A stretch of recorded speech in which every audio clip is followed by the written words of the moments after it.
G'day, guys. How are we all? Hope you're all doing well. Lots of cool people in the chat. It is Talking Daughters of Khaine. This isn't Groundhog Day.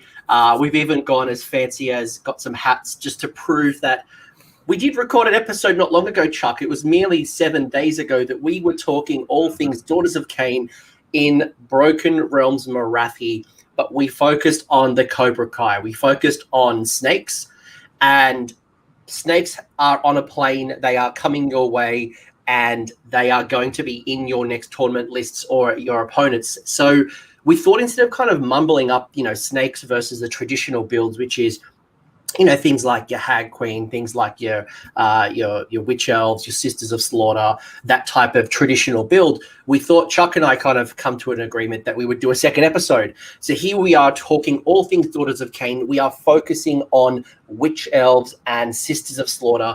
Not to say there won't be snakes, but it will be more dominated towards a traditional build should you not want to go down that route. And if people don't know who you were talking to, you are talking to Chuck Strengthhammer Moore. G'day, Chuck. How are you? Welcome back.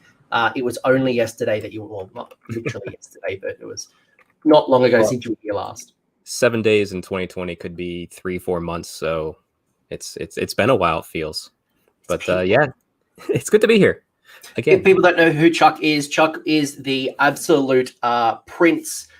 He is the, what did I call you last time? I called you like the high priest, or I called you something. I think you called me the Slaughter King. There you go. All I know is that you are the follower of Morathi. Yes. Morathi has never looked better. The War Scroll definitely now reflects this amazing cosplay.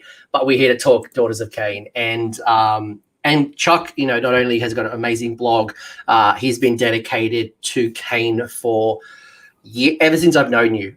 So I couldn't think of a better person to talk about Daughters of Khaine than the person who threw 200 Witch Elves at me at Adepticon in 2019. So 210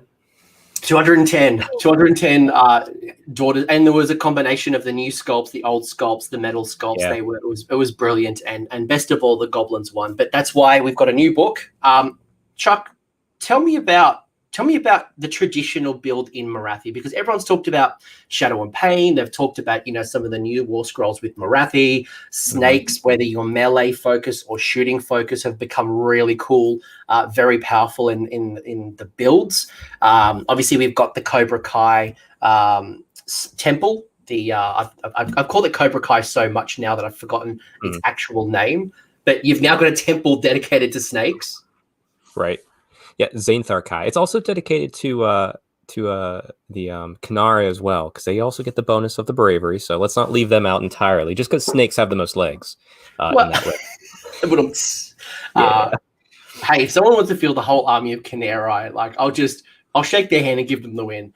But I'm here to talk about all things Sippy Cup, get that witch brew going, and talk to me about the Daughters. Talk to me about Witch Elves and Sisters of Slaughter. Are they left in the meta? Like, are they a model gone by, put them on the shelf, we're not going to see them for a long time? Or is there potential with all the new updates?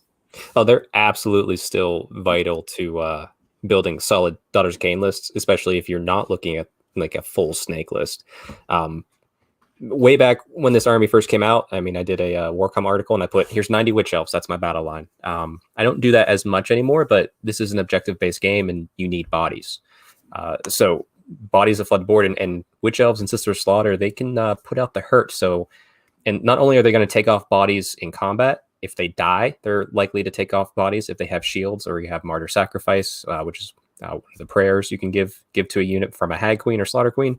So they're vital, and you can just point, buff, and let them go, and they'll usually handle whatever you're throwing them at. Not all the time. The meta has adjusted in power. I don't know if power creep's the right word. Maybe it is, maybe it's not. But when Witch Elves with the Sippy Cup first came out, everyone saw them as way overpowered, and perhaps at that time it was. Now, Hag Queens were dirt cheap. Hag Queens were dirt cheap back then. They were like literally 50 cents. You buy yourself a packet of lollies and a Hag Queen. But, I wish they were again. I want them. What a surprise. But, in fairness as well, like Australia's last major tournament, CanCon, which people probably, if they're watching this channel before, they know that is the world's largest Age of Sigmar tournament. So in the world, not just Australia, in the world. And there was a Daughters of Khaine army. I got to interview my mate Dane, who was the only Daughters of Khaine army at CanCon, 240 players who were enlisted. And I think he came 14th. So despite, this was just when Zench hit, this is when just before Seraphon hit, we still had Slaves to Darkness and Neverchosen. And like Daughters of Khaine have had strong representation. I think people have just kind of taken a little bit of a holiday with them. But I don't know if it's just my Twitter feed, but my Twitter feed is going crazy with people either picking their Daughters of Khaine back up or starting a new army. And Shadow and Pain has helped. But I think, as you kind of mentioned with the snakes, I think for me, I'm a little bit concerned going all snakes. People may recognize from my Twitter or think that I'm actually building a Daughters of Khaine army for Armies on Parade next year. And I look at snakes when I look at them competitively. And the big thing for me is they can't take a hit. They don't have the world's best armor save. They are certainly a lot more elite compared to the hordes of Sisters of Slaughter or Witch Elves. But that's also a benefit. It means you can, not everyone wants to run 90, 120 Witch Elf Sisters of Slaughter. So there's a nice little balance, and it's great to hear that there's still a place in the meta, and it's not like you're running a rubbish version of the army. Witch Elves, Sisters of Slaughter, and the combination that follows, whether it's Cauldron, Canary, whatever it might be, will still do well on the competitive scene. Right, absolutely. There's no reason why even like a traditional snake list, as you wanted to call it, couldn't fit a Hag Queen with a 30 block of Witch Elves with shields. It's going to be a very valuable unit to you, even if that sits in the back line, because no one's going to want to get near it while your snakes continue to do the work that they do. And that's, 30 Sisters of Slaughter or 30 Witch Elves and a Hag Queen is 400 points. So also good ally potential there. Massive. And I know I recently did a show with Hagg-Nar, the new Cities of Sigmar Morathi-led, formerly Anvilgard, now Hagg-Nar. And I think, even looking at that as either an ally potential in non-Hagg-Nar or actually taking them as your 1 in 4. So Daughters of Khaine have a really good spot, whether you're going full allegiance or you're just going to bring them as an ally. But the cool thing that we're going to do today, guys, something a little bit special, is in the spirit of Christmas, Chuck has developed 4 lists. So he has gone full witch brew crazy. He's gone from the sippy cup maybe one too many times. And we're going to look at a Kraith, a Hagg-Nar, a Draichi-Ganeth, and a Khailebron list. So there'll be some commonalities. There'll be some things that are unique. We won't go probably as in depth as we normally do, almost like rule by rule. But it'll be good to kind of understand, if I'm building or even running my old army, how do I look at the 4 different temples and what makes them unique? And when I'm building my lists, are there units, are there play styles that are maybe more rewarded in Khailebron versus Hagg-Nar? What does Draichi-Ganeth bring to the table that, Hagg-Nar doesn't? Or how does a Kraith fit into play? So we're going to go through 4 lists, but Chuck, are all 4 of them good? That they got potential? Because everyone talks Hagg-Nar and Khailebron, Hagg-Nar, Khailebron, Shadow, Hammer, Compact, like it's the thing that people talk about. But I don't hear nearly enough about Draichi-Ganeth or Kraith unless I'm talking to you. Yeah, no, I built them all in mind. If I'm going to take this to even a regional tournament, expecting to go 3 and 2, that's what all these lists were built in mind to do, if not go further beyond that. The Hagg-Nar obviously is the easiest one to take, probably to a 5-0. Based upon some matchups in the meta right now, but we're not going full meta discussion. So yeah, they're all going to be competitive. And just as a bonus, my usual post for tomorrow on my blog is going to have all 4 of these lists. I probably won't go into detail. I'll just link it to this video, but you can view them there later.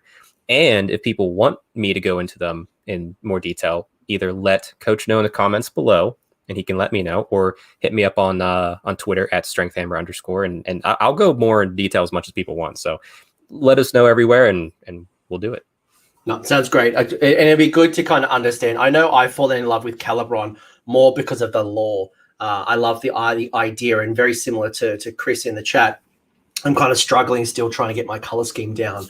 But when you look at the general allegiance abilities, I'm not going to bring them up. I was going to bring them up. I'm not going to kind of go into them just yet. If people want to hear more about the general allegiance abilities, go watch the last video. But at a very high level, when you look at some of the things like the abilities that you get by going Daughters of Khaine, are they all relevant when you are focused on Witch Elves or Sisters of Slaughter? Is there particular rounds that you're trying to focus on? How does those allegiance abilities come into play? The what's it called? The Blood Rights table. The Blood Rights table. That's what I've got the sneaky screen share ready for Kraith, and I'm like, oh, what's it called? So no worries, I got your back. Actually, if you remember on the Xanathar Kai show, the Cobra Kai, it was around turn 3 when the snakes really turn on. That's when the buffs start hitting them. Maybe turn 2 based on how aggressive you're being. For Witch Elves and Sisters of Slaughter that can run and charge, which is amazing. Turn 1, you're getting use out of this if you're going to go hyper aggressive, because turn 1 you reroll the 1 for the run, and then turn 2 you run and charge. So it's very rare, at least for me in my play style, that I'm not in combat turn 1 or turn 2, just depending on distance scenario and all that stuff. But for me, lots of Witch Elves, lots of Sister Slaughter. I'm using all the abilities as much as possible. The 6-inch pile-in from the Sisters of Slaughter, when you combine that with the re-rolling ones for the run roll, being able to run and charge, and then the 6-inch pile-in. And now that when the book very first come out, Witch Elves were a little bit cheaper than Sisters of Slaughter, which is why one of the many reasons why you probably saw more Witch Elves, less Sisters. Now that there are the same points, there's a bit of there's an argument for both, and even having a big block of 30, there is certainly a place for that. I know I'm thinking about a big block of 30. I'm not sure if I'm going to do a couple of combos, so it'll at least be good to hear your thoughts. Yeah. But let's bring up the screen share. Let's talk about the first temple. What we're going to do, very similar to previous videos, is we are going to look at the general abilities, just to kind of get a bit of context on what we're building towards.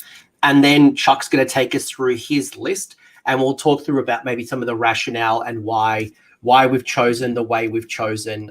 And obviously, this is, as Chuck's mentioned, he's focused on going 3-2 or 4-1. Certainly, you could go 5-0 if you really wanted to, and you practice very hard. But we're looking at that very much, a general balanced army. Mm-hmm. So, talk about Kraith. Let's talk Kraith first. Let's talk about what Kraith brings to the table, because not a lot of people run Kraith. Most people run Hagg-Nar because of the additional saves, and we'll talk about that when we get to Hagg-Nar. But Hagg-Nar or Khailebron are the ones that people most lean into. So why are we starting at Kraith, and what's Kraith bringing to the table that people may not have considered or maybe worth looking back into? Well, we're starting with Kraith because it's the best temple, in my mind. And if you run anything else, you are a coward and should put the army away. No, I'm kidding. Please don't. All my viewers just literally just dropped off. Thanks. Actually, in all honesty, as far as I know from tournament results, there's only been 2 people in the world that's ever run Kraith at events. One is me, who does it pretty much every time. And it won LVO, I think, 2018, when Bill Souza won.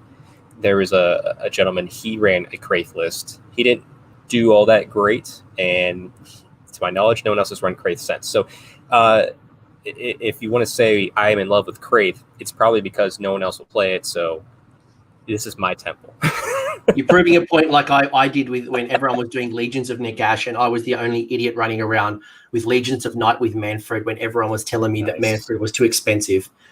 Prove a point. But Khailebron's going to give you some cool stuff. You've got the Disciplines of Slaughter, so roll a dice after the Kraith unit has fought in combat. And if there are enemy units within 3 of it, on a 6 you can pile in and attack for a second time. This is in the combat phase only, so your Morathi command ability, your Slaughter Queen command ability, which happens in the hero phase, will not trigger this. So just keep that in mind. But this is literally a game changer. It's a 1 in 6 chance on any unit, but if you get it on a unit that like a buffed up block of Witch Elves or the Shadow Queen, you can immediately turn a game to your favor and overwhelm your opponent. So like, it's a gamble. I love the gamble roll of it, but it can really do work. And it might, and I'm not going to kind of ruin Christmas and open up your presents just yet, but this might, for me, reminds me a little bit of Hammerhall, where traditionally in Cities of Sigmar, you might build big blocks of units, units of 20, units of 30, but Hammerhall, you want to really build out those multiple small units to kind of get as many banners as possible. This might be a very similar build, and we'll get to it very soon. You can tell me if I'm right or wrong, but you may start thinking about, how do I increase those chances of getting more sixes? Well, maybe I run lots of small units of Sisters of Slaughter, and more units, so you get more chances. So don't tell us, but it might be something to consider, or maybe worthwhile if you want to tap into that. You've also got the War Scroll Battalion, so you've got the Kraith Cauldron Guard Battalion that allows you to include an additional Hag Queen and any number of Slaughter Queens, which is really cool. And then you've got the venom of I was going to say Nagash, but I'm like, no, it's not. And just once per battle in the hero. So before the hero has chosen to fight in combat, you can use the venom, the artifact. When you do so, you can pick one of the melee weapons, not the one on the mount, and it has an attack characteristic of 1 during the phase, but the target suffers D6 mortal wounds. So you're basically really going hard for one hit, going hard. Yeah, absolutely. And not to gloss over it too much, but we'll touch upon it for everything here, but the War Scroll Battalion changes. Daughters of Khaine has the most unique feature in that, based upon the temple you choose, will determine how you can adjust the battalions in this book. And all the battalions in this book are good. Now, obviously, the War Covenant of Morathi, which is the combined all the battalions, that's narrative played because it's way too many points. But just being able to change a battalion to your liking based upon the temple you choose is much, much bigger, and we don't see that anywhere else. Like I said, with Kraith, you can bring any additional number of Hag Queens and Slaughter Queens. It's not bolded, so these are going to be on foot, but a Hag Queen is a Hag Queen, and she's gonna pass out the sippy cups like gold. So, and I usually run, and not to open the gifts too early, but I usually run Cauldron Guard when I run my Kraith, just because I can get to a 2 or 3 drop list without even trying with the way I play them. So. You're not losing anything, because you are going to take Hag Queens on foot anyway. So yeah, bonus. And then with the Venom Nagendra, I will usually put that on either a lone Slaughter Queen or a lone Hag Queen I have out there. Hag Queen is more preferable because eventually she's going to be out of range of her Witch Aelf or Sister Slaughter unit, or they're going to be dead, or whatever have you. But she has this; she can easily just go in by turn 3 and pop this. And don't forget, there's 2 weapon profiles on, like, say, a Slaughter Queen. So you get to attack with the one weapon and also do this with the other weapon. And if you roll Kraith, if you roll that magic 6 in the one turn where you pop this in combat, this goes until the end of the combat phase. So you could possibly do D6 twice if you roll well enough. Now, it's not the worst thing, and it kind of ties into everything here, back to Disciples of Slaughter. Like, you're going to be rolling the dice, but when it all works, it's amazing. So work those odds in your favor. Obviously, you can't kind of manipulate the 6, but any way you can get multiple threats and just increase the likelihood, in combat, it's going to be a bonus. Mm-hmm. Let's look at the list. Let's look at your first list. So this is the Kraith list before we move into the other lists. So the first list is your Kraith list. Surprise of the century, your Temple Kraith. What are you bringing to the table? You are bringing a Slaughter Queen. It is your general. So this is the Slaughter Queen on foot, not the Slaughter Queen on a cauldron. You've taken the command trait of Terrifying Beauty. We have the artifact that must be taken, the Venom of Nagendra. Yep. Yeah, cool. We got that right. And we got the Prayer of Crimson Rejuvenation. We followed up with a couple of other heroes. We've got the Hag Queen on Cauldron of Blood with the Iron Circlet and Blessing of Khaine. We also have a Hag Queen on foot, which has Martyr Sacrifice Prayer. And then you've also got Hag Queen with Catechism of Murder. Mm-hmm. Chuck's also got 30 Witch Elves with Knives and Buckler, 30 Witch Elves with Knives and Buckler, 30 Witch Elves with the pairing knives. So that's cool. It's different. I know when I was showing Liam my test model, my Witch Elves with double knives, and he's like, "What are you doing? Where's the shields? Where's the shields?" And he freaked out thinking I'd built all my Witch Elves without shields. So I had to no, dude, this was the free model I got from Games Workshop in November. My Witch Elves have shields. You've also got then, that's interesting, a unit of 10 Khainei Life Takers. Don't normally see them in blocks of 10. Normally you see them in small units of 5. But you then also do have a unit of 5 Khainei Life Takers. So you've got 2 of our little sideboarding friends. You've also got an Avatar of Khaine, something, again, you don't normally see. Your avatar's normally on a cauldron. Rarely do you see a avatar on the table. You've got the Cauldron Battalion, it's the Cauldron Guard Battalion coming in at 1990 as it currently stands. So there's a lot going on here, and a lot of things that I think a lot of Daughters of Khaine players might be looking at, wondering where your logic is here, because I've never played against an Avatar of Khaine on the table. There's certainly some things like the big block of Khainei Life Takers. Again, you normally see them in blocks of 5. And you've got a whole bunch of Hag Queens on foot. So you got the Slaughter Queen on foot as opposed to being on a cauldron. So what's going on here? Well, I've really mixed this up. And could we tune this list further? Absolutely. This is more my thought process. Okay, think back to when I started Kraith, like how I ran a list. That's what this is. So kind of like threw myself back there and I said, would this still work on a table? And to me, yes, absolutely. I feel confident I could go 3 and 2 of this list. So we took Cauldron Guard. Now, Cauldron Guard is a single Hag Queen. It's bolded, so the Hag Queen on Cauldron. 2 units of Witch Elves, and then 2 units of Khainei Life Takers. And then being Kraith, I can take any additional number of Hag Queens and Slaughter Queens. So if you look at this, I am a 3-drop list. I have the Avatar of Khaine as my 2nd drop, and then the extra unit of Witch Elves for my battle line as my 3rd drop. So, and if you're, I guess you're a key thing too to point out that will be universal overall. If you're taking a unit of 30 Witch Elves or Sister Slaughter, you're also taking a Hag Queen. Full stop. That's what you need to do. If you're taking a Iron Circlet artifact, that person's also getting Blessing of Khaine. Iron Circlet lets you reroll your prayers. Blessing of Khaine increases survivability by getting to reroll that faith save. So it's always a good thing to have. Yeah, so, the Witch Elves and the Hag Queen are definitely power pair. You've definitely got them. And when you do look at the Cauldron Guard, it is 1 Hag Queen, bold keyword Hag Queen, and then 2 units of the Witch Elves, 2 units of Khainei Life Takers. So obviously by going with Kraith, we can put more Hag Queens in the Cauldron Guard, which is what's bringing our drops down here. Yeah, cool. Talk to me about some of the logic. Well, I mean, really what it is I will take a Hag Queen for each unit of Witch Elves. I'll probably take the Hag Queen of Cauldron of Blood with a unit of Witch Elves with shields, just to give that shield ability. So they're saving on a 4-up in combat, but not too shabby. And then obviously the Slaughter Queen is kind of the one that might be the most interesting. Why is that my general? It's like, okay, well, I want to use her command ability possibly in the hero phase. Terrifying Beauty, -1 to be hit, so she's going to hopefully be more survivable. Obviously, I'm keeping her next to a unit of 30 Witch Elves, at least near enough to get that extra, I guess, the Lookout Sir, as it's known. And then Venom the Gendra, because if I get close enough that she can lone charge into someone else's hero,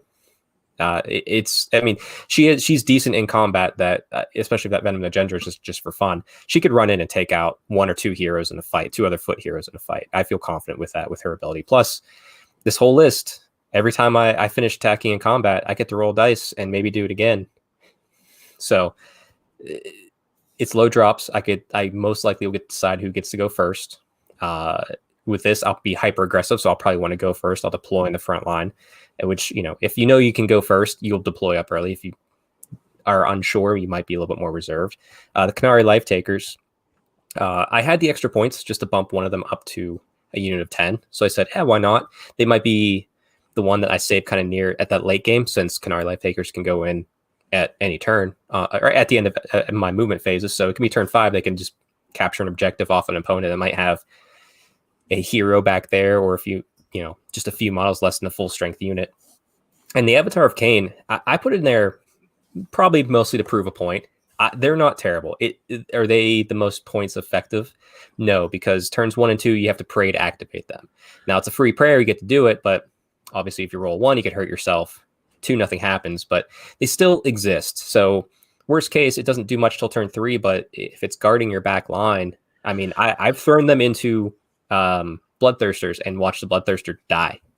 So I was going to say, like, it actually, like, a lot of people will take a cheap unit to kind of sit in their backfield, protect a home objective, maybe try to deny, a backfield teleport or like an ambush. But when you look at that Avatar of Khaine, I think a lot of people rubbished it, and whether it's because they don't want to put the model on the table because it's very monoposed and kind of looks weird when it's on the table as opposed to on the cauldron. But then, you look at the War Scroll, it moves 9, so that's not bad. It's got 9 wounds, a 4-up save. Okay, it's all right. I mean, Bravery 10. Okay, it's pretty cool. Decent shooting attack. And then, you're looking at a whole bunch of things. It's got a 10-inch shooting attack. It's got 6 of those, by the way. Hitting on 3s, wounding on 3s. Only does 1 damage. But then in combat, it's got, a 2-inch attack, 4 attacks, 3 3s, Ren 2 for 3 damage. That's awesome if you're going to protect something in the backfield. Would I use it reliably to kind of rush up the board turn 1 and try to support my Witch Elves and my Sisters of Slaughter and Morathi? Probably not. The inconsistency of activating it early is quite hard, but guaranteeing knowing that it's going to be activated in turn 3, that's almost like a really nice second wave or at least a backfield protector. So yeah, and to top it off too, like you can play this either way. So you can put it up there, and I could run this with my Slaughter Queen, and they could be just a brutal assassin opponent that can take on pretty much whatever they want, as long as they can get in at least the Avatar fight first. Or if I keep next to a Hag Queen, and the Hag Queen can give it the sippy cup. I mean, you don't want the Avatar of Khaine active rerolling 1s to hit on turn 3 and then rerolling all failed wounds, because that thing will put out enough hurt to take off whatever he wants, with the exception of maybe Archeon, Nagash, etc. But like I said, you can put him up there and try to roll that prayer, and if it fails, okay, then just he's going to sit in the back line then. And when we're talking about sippy cup, by the way, guys, we are talking about Witch Brew. Yes. So just for anyone who's new to the army and then they're seeing why there's so many Hag Queens sitting on the table, it's because they have this amazing artifact where there's a little sippy cup where basically in your hero phase, you pick a friendly Daughters of Khaine unit within 3 inches of the model and you take a drink of the sippy cup. And then that's not that part's not in the War Scroll. It should be. If you do until your next hero phase, you can re-roll failed wound rolls for melee weapons. That's really cool because there's not a lot of ways to buff or debuff wound rolls, which is why something like the Frost Phoenix can be really powerful, creating a -1 to wound rolls. But then followed by that, you also don't need to take Battle Shock for the unit. So you're freeing up your CPs to be able to reroll 1s to hit, to increase charge rolls. You're using those the ones, so the command points in other places. So Witch Brew is just absolutely powerful, which is why you have so many Hag Queens supporting these big blocks of Witch Elves, making them immune to Battle Shock, rerolling their 2 wound rolls. And as Kraith comes into play on a roll of a 6, they get to attack a second time. And then one thing we kind of glossed over a little bit, which was the Slaughter Queen, that command ability that Chuck was referring to, Orgy of Slaughter. So this is a command ability. So you spend that command point. Basically, if this model is your general, which it is, if you do so, pick one friendly Daughters of Khaine unit within 14 inches of the model. If the unit is within 3 inches of an enemy, it can pile in an attack as if it were in the combat phase. And the extra pile-in can be big to get more bodies onto an objective, not to mention the fact that you'll probably kill whatever unit you're in combat with. And actually, I was thinking here, too, we should probably maybe quickly mention the prayers, because we didn't talk about them too much in the last time. So No, because we didn't really have a lot of Hag Queens. Right. So Blessing of Khaine, which is the Hag Queen of Cauldron, it allows you to pick a unit and you get to reroll the Faith saves, that 6-up save for a unit until the next hero phase. Martyr Sacrifice, anytime one of a model dies in that unit, you roll dice on a 5+, you do a mortal wound back to the unit that just killed you. And Catechism of Murder, which if anyone listened to your Heart Quran episode understands what this does because they have a similar thing in there. Any hit roll of a 6 turns into essentially 2 dice for the wound roll. So very blendy. And you put the Catechism of Murder on the Witch Elves with the Sacrificial Knives because they have 4 attacks each next to a hero, and it just goes bananas with rerolls everywhere. Question for you, and this is a bit of like the flavor of the month type thing. So I noticed that you've got 2 units of Khaineri, and I know this particular battalion, the Cauldron Guard, does reward you and actually require you to have 2 units of Life Takers. Would you consider maybe dropping that unit of 10 Life Takers down to 5? And I know you've got a couple of spare points in this list. would you consider putting in the new Daughters of Khaine, the Warcry Warband, the Shadow Stalkers, for something a little bit different on the table, or do you see merit in that, or do you just think the unit of 10 life takers are just better in their role, and because they're in the battalion, it just reducing the drops is not worth the trade-off? For this, the problem I had is they're only 80 points each, so I'm still be 10 points shy of being able to squeeze in the 1990. I was thinking you were 19. Yeah. I was thinking you were 1980. But if you did have spare points, would you? Oh, yeah, no. If it just would change the fact that you have to view this, and as far as not having enough drops to possibly go first. Now, here's the thing too: someone sees a Kraith list, they're probably going to underestimate you already, so they're probably going to let you go first. So, and for me, I always like going first with my Daughters of Khaine because I run lots of Witch Elves and Sister Slaughter, so I want to pass out the Witch Brew, because if I get Witch Brew on it, unit top of 1, I don't have to worry about Battle Shock pretty much for the rest of the game. So it's a really nice feeling. But you could drop those 5. You could drop the Avatar of Khaine, and with that, I mean, it would still increase the drops, because the Hag Queen, you could put one of those Hag Queens on a Cauldron of Blood, I believe. I think those points work out. We're close to it, but you could get another Hag Queen and Cauldron of Blood there. Problem is, since it's not bolded in the temple to bring extra Hag Queens, bolded, it would count as an extra drop, so you'd still be a 3 drop. But that is another way you could play it. Like, I've run that too. I've run double Hag Queens and Cauldron of Blood with blocks of Witch Elves like that. It is a fun thing if you decide to do that. Yeah, and this obviously, the Cauldron Guard Battalion really works in your favor. For anyone who hasn't seen it, you are your Hag Queen, your Witch Elves, your Life Takers. They are going to be able to add 1 to the run and charge rolls from the battalion. So, as Chuck mentioned earlier, running up the board early turn 1, throwing on that Witch Brew, really dominating the board, getting your army immune to battle shock, going into that, the run and charge, maybe turn 2. That's quite attractive. Obviously, you're trading off not being able to take Sisters of Slaughter, or they're outside of the battalion.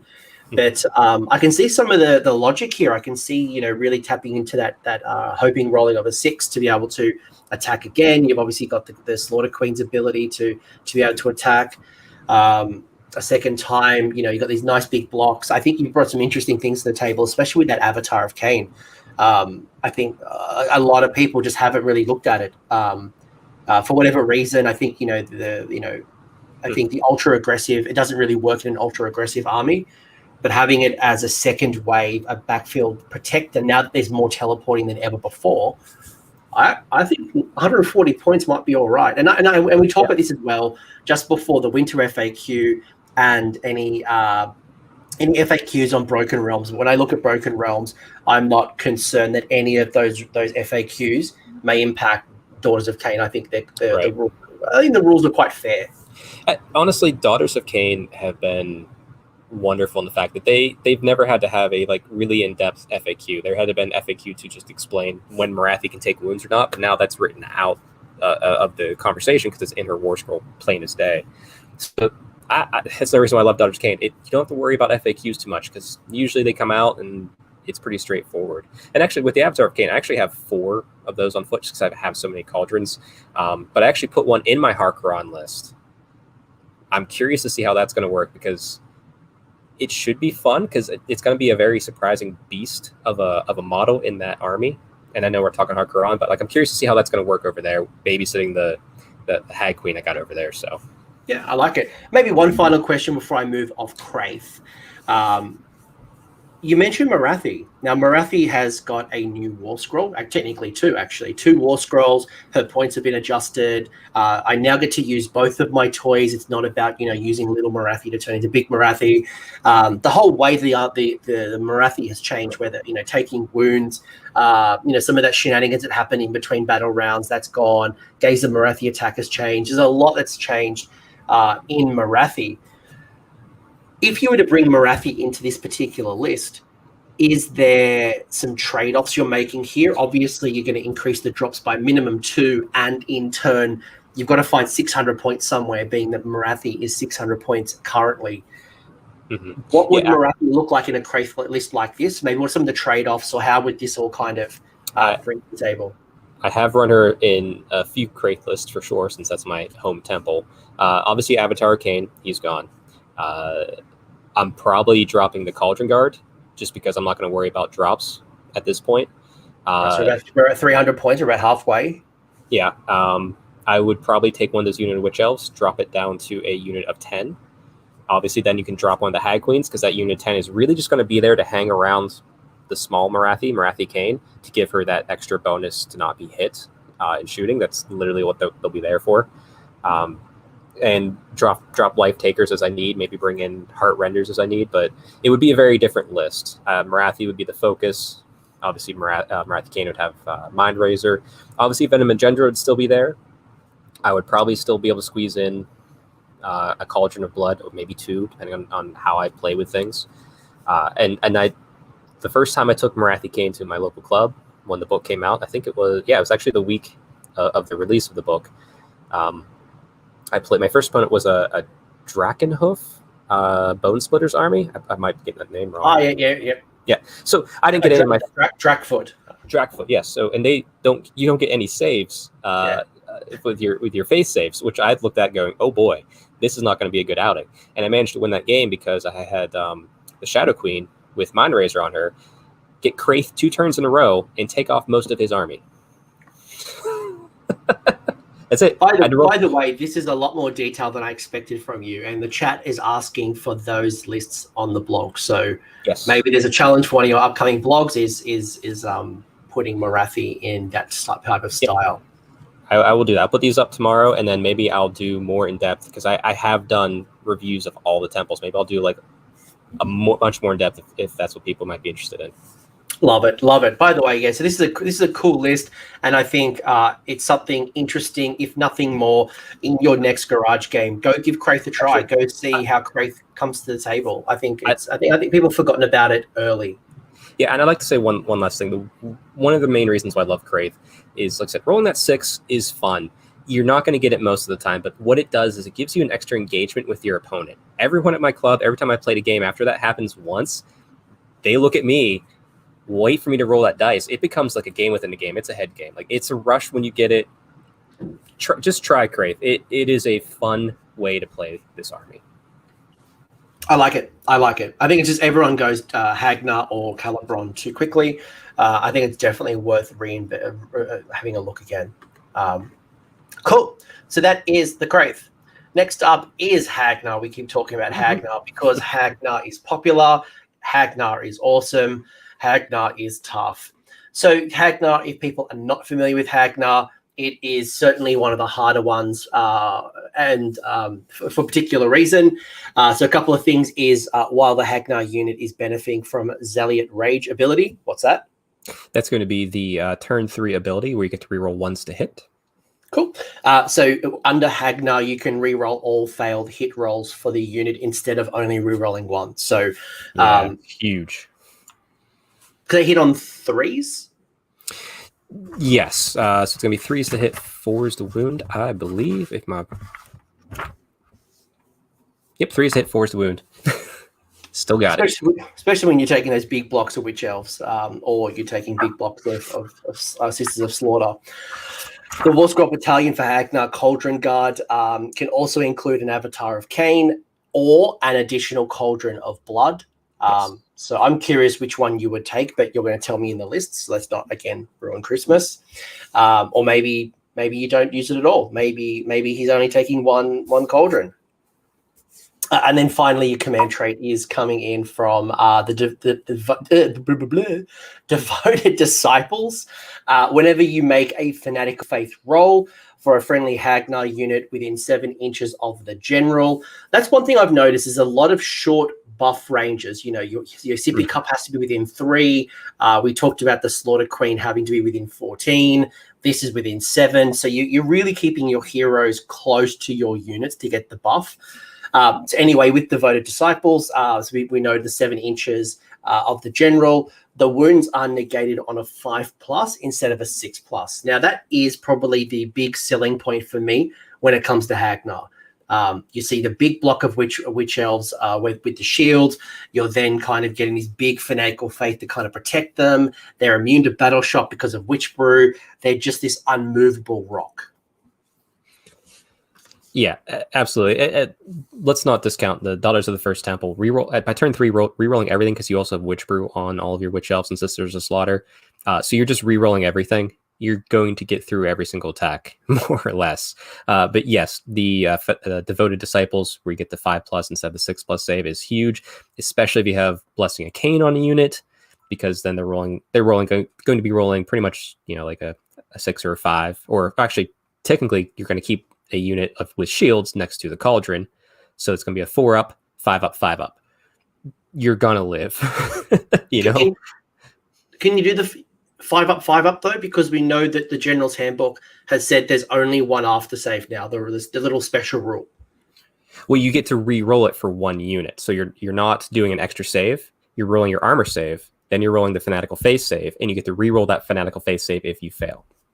So because I think that's probably where I know some people have talked about this and there's a little bit of confusion, like, hold up, I need to choose one, but it's because of the re-roll that allows you to make them a bit more durable. So yes. You've got the 4-up, assuming there's no rend, and then there's the re-roll that comes into play. Right, and that 4-up, like I said, that's all around the cauldron with the 4-up because you have a shield on the unit, and it's only in combat. So there's a lot of if you're playing this army, you're probably going to think more of a competitive mindset. So you'll dive into those nitty-gritty rules for sure. Yeah. So, when you're building Hagg-Nar, it's very much about durability, but at the same time, being able to re-roll all your failed hits as opposed to, re-rolling ones, and you start buffing them up with Witch Brew as well. It does mean you're getting a lot of re-rolls. So you're rolling a lot of dice, and there's a lot of re-rolling. So you are really playing the weight of dice. Not a lot of high damage, not a lot of high rend, just sheer amount of damage, just pure rolls, and because you're just re-rolling everything. Actually, this list, but pretty much every list, including Kraith, and then this with the rerolls. Something I should have mentioned early on: if you're playing a high body Daughters of Khaine list, Sisters of Slaughter, Witch Elves, I did this before my first time taking them to Adepticon. I spent literally a couple hours, not all at the same time, but maybe a half hour here, hour here, of practicing how to roll. So like I know 3's to hit, 4's to wound. I have these rerolls, getting used to having the dice you need, how to roll it, how to quickly spot and use the same dice. Like I have army specific dice, but like I can zero in. They're very easy to read for me and my opponent, that I can cleanly and quickly do all these rolls, because I don't want my rolls to slow down their game. And I've timed it to the point that I usually have a quicker game than my opponent. So just as a heads up, get used to being able to roll quick and clean with this army. Pre-COVID, I would always offer to help pick up my opponent's 1s and 2s or whatever it might be. Maybe not now. Don't do that offer until we're in a bit of a safer world. But hey, let's stop talking COVID. I want to talk lists. Let's talk about Hagg-Nar. So what are you bringing to the table? How much commonality is there compared to the Kraith list? And what's going to be different? I think only Chuck's going to tell us. We have the Slaughter Queen on Cauldron of Blood, General, Devoted Disciples as the command trait, Artifact is the Iron Circlet, the prayer is the Blessing of Khaine. You've also got a Hag Queen with the Catechism of Murder. You've got the Hag Queen with Martyr's Sacrifice. So we've already just talked about some of those prayers. We do see the entry of Morathi. So you will notice that Morathi is 2 drops. You have to take both the Morathis. You can't just choose the Shadow Queen without paying for Morathi-Khaine. There is no way to make them a 1 drop. They are 2 drops. Despite their and they are pointed individually, but you must take them as a pair. I'm just making sure that Chuck wasn't going to actually me. No, you're good. No action there. Cool. You got a lot of. Then you got a Slaughter Queen with the Sacrament of Blood as a prayer. You then have 30 Witch Elves. Both of those units have the sacrificial knives and the bucklers, so the weapon and shield. You've also got 10 Sisters of Slaughter, which is coming in with the whips and the buckler. You've got yourself a command point. So what I'm seeing here is there's no battalion. I'm seeing a whole bunch of points being tied up in heroes. This is over 50% of your army is in heroes. Very few units, at least when we look at non-heroed units. So why have you gone this way? How has Hagg-Nar manipulated such a difference in your list construction compared to Kraith? And how does Hagg-Nar, I guess, influence your list building? Like, talk me through some of the logic and what's going on here. The logic with this is take the Slaughter Queen, Cauldron of Blood. She is your front and center focus. And also with all the amount of drops here, I'm not worrying about going first. That's why I have a command point. In case I get hit with something early, I can have that command point to just ignore the battle shock test. In case I get alpha charge turn 1, because I don't care if I go first, because I'm not going to really be doing all that much, I think, until turn 3, when I can start pushing out that damage, because I can sit and survive in my turtle with having that Slaughter Queen in the center, having the 2 big blocks of Witch Elves on either side of it within that 7-inch bubble, so they're on that 4 up, 5 up, 5 up, or well, one will be on a 4 up, 5 up, 5 up, one will be on a 4 up, 5 up, because of the Blessing of Khaine will go one way. And like the Iron Circle, it lets me re-roll that prayer, so it's going to guarantee to get it off.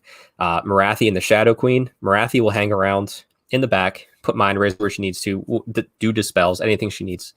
Sisters of Slaughter might hang around Morathi and just kind of give her that, extra additional lookout, sir. And then with their 6-inch charge, they can, or a pile in, they can do sneaky pile in whenever your opponent's maybe getting caught out. The extra Slaughter Queen here. Before that, the Shadow Queen, she's going full in. So if I have to go first, I'll position myself maybe up a little bit for more objectives. I'll throw her in to tie up my opponent's army for, or at least the threat in that army for 1 to 2 turns for sure. Because then by turn 3, they're going to come into me, and I have all my rerolls going like crazy. So that's the Shadow Queen's always going to be go in, hold him up. We'll see what happens. You can get cagey later if she somehow survives, or you don't. You make some nice saves on the wounds. The extra Slaughter Queen here is where you can kind of play with it. I decided to go with a Slaughter Queen. I don't know. It just felt like fun, if I'm honest. You could easily Shadow Stalkers, which is something I would definitely try with it. Or you could bring in some Khailebron, absolutely. If you did that, I would possibly take a look at the Sacrament of Blood and move that onto one of the Hag Queens, probably dropping Martyr's Sacrifice or Catechism. Well, either or. However you want to play this, because Sacrament of Blood allows you to take a unit and advance them 1 step further into the Bloodright stable. So by turn 2, you could have a buffed up Witch Elf unit rerolling all hits and all wounds if they have the Witch Brew on them too. So Sacrament of Blood, I think, is very vital to be in the Hagg-Nar list, just to get you to that turn 3 ability on a unit pretty quickly.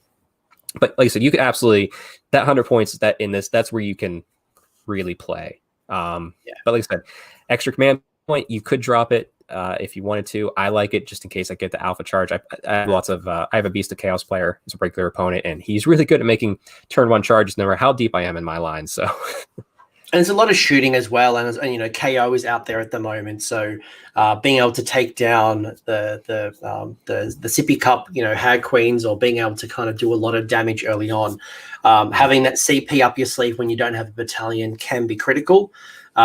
So I do like it. I mean, if you were going to drop the Slaughter Queen and the Cauldron, the Slaughter Queen and the command point to give yourself 150 points, you could bring yourself in a unit of snakes, or you could put a Hag Queen on a Cauldron. You might be able to do something, but I think the combination of what that Slaughter Queen with a command point up your sleeve, I think, is worth the investment. So I think you've got the right call there. And for anyone who hasn't listened to the last episode, that Chuck and I did a lot more focus on Morathi, both small Morathi and big Morathi. Small Morathi is a triple caster, gets +1 to the cast. She can unbind 2 spells. Her signature spell is a 36-inch range, so it's very, very potent. Between them, they can only take 3 wounds a turn. So at minimum, you're going to keep her around for 4 turns, 2 battle rounds. Till bomb a turn 2, yeah.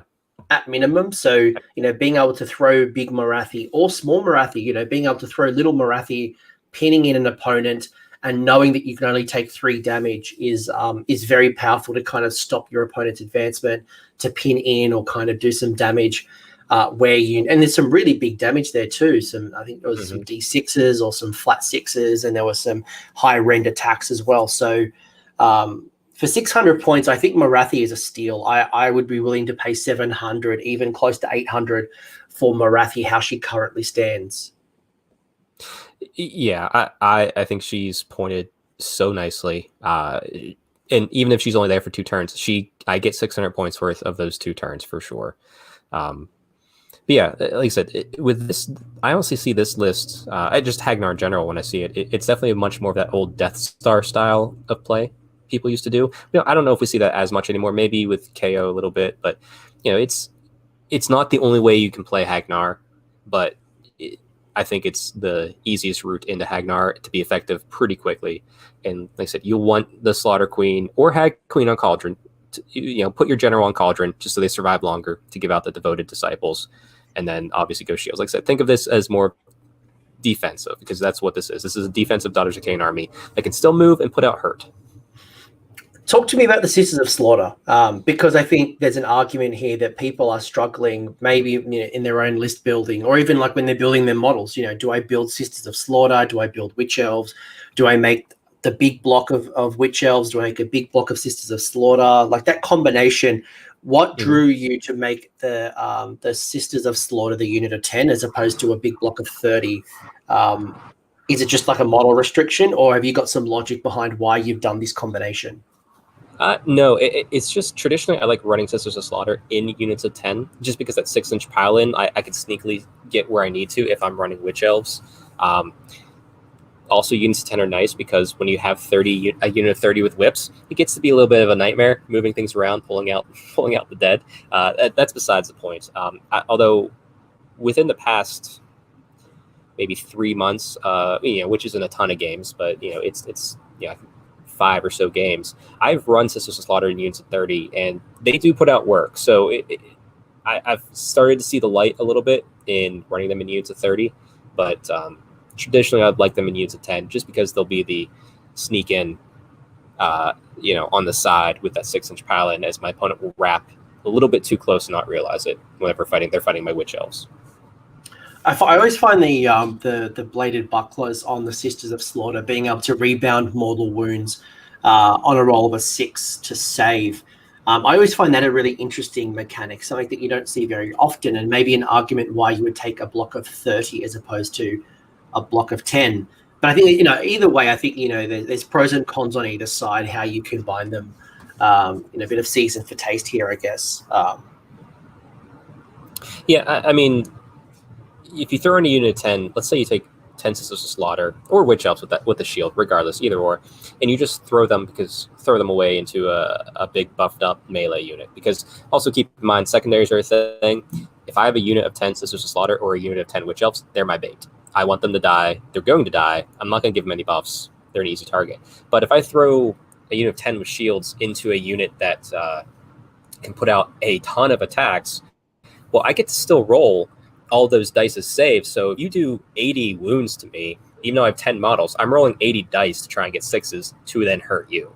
Like it's a good trade-off for me. I've had units of 10 at 120 points earn their points back by dying, if not more. So I think the ability to pile in 6 inches and get into maybe some of the juicier targets, or being able to be drawn into combat even when they shouldn't be, and then absorbing damage with their bladed buckler does attract me to have at least a unit of Sisters of Slaughter. Whether it's a big block or a small block, I think there's an argument. I think there's a nice combination there, and they bring something a little bit different that the Witch Elves don't bring. And I was just revisiting the Witch Elves War Scroll, and I was thinking they hit on 3s, wound on 3s, but they actually wound on 4s, which makes the re-rolling to wound so much better because you've got no rend. You only do damage 1, but just being able to basically re-roll your hits, re-roll your wounds, 2 attacks apiece, it's just nasty. 3 attacks if there's a hero nearby. With the Witch Elves, so yeah. Which is why you want to get used to rolling lots of dice. And is there an argument? I think maybe a question from the chat. So you've got yourself the Sisters of Slaughter with the bucklers. Do you see an argument of taking the sacrificial knife instead of the buckler, or do you like the ability to absorb and then bounce mortal wounds back? The reason why we're taking the shield. Really, I've tried. I have both. Witch Elves, I can go either way. I like them with the shield, I like them without the shield. It really depends on how much dice you want to roll, that sort of stuff. Sisters of Slaughter, I always tend to go towards bucklers just because I'm going to get pretty much everything in anyway with the whips because it's a 2-inch reach. And the bucklers, I'd rather have the extra save and do those wounds back than that extra one dice. It just is much simpler for me to put the bucklers on them. Plus, it's not an extra profile you have to roll to slow you down. Like I always tend to go with the bladed bucklers on the Sisters of Slaughter, but with Witch Elves, you can go either way. I could see a block of 30 Sisters of Slaughter maybe taking the knives. There might be an argument in the block of 30. But when I look at a block of 10 taking, it's only 1 attack, so maybe up to 10 attacks in that. And you're hitting on 3s, wounding on 4s. Like how much additional damage might you do? Maybe 2 wounds, maybe 3 if you're lucky. Keep in mind, like if you give a unit of 10 Sisters of Slaughter or Witch Elves, you're probably not giving them any buffs. That's going to go to blocks. So a little bit more survivability goes a lot farther than an extra few attacks that you're probably going to miss on the 4 anyway. 4 to hit, 4 to wound. Yeah, absorbing those mortal wounds. So absorbing and then bouncing back mortal wounds. Even if you lose the unit and getting those mortal wounds, they'll pay for themselves, let alone what they do on the table. So for me, I would be taking Sisters of Slaughter with the bucklers every day of the week. That's just my... But there could be an argument in a big unit. In a small unit, I probably would not be attracted to the sacrificial knives. But hey, I'm only learning. I'm only just starting my Daughters of Khaine army.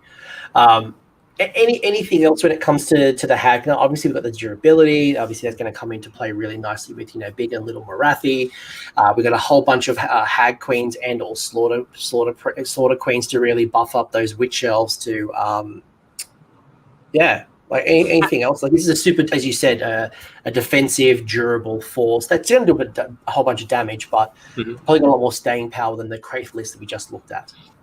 Yeah, and pretty much if you look at the Kraith list and then this list, you could, for the most part, you could put in Morathi or take out Morathi. You could put in a battalion, take out a battalion. You can interchange that based upon how you're feeling and what you want to play or the models you own. So don't think you have to take Morathi in this list or any list. Definitely play with it.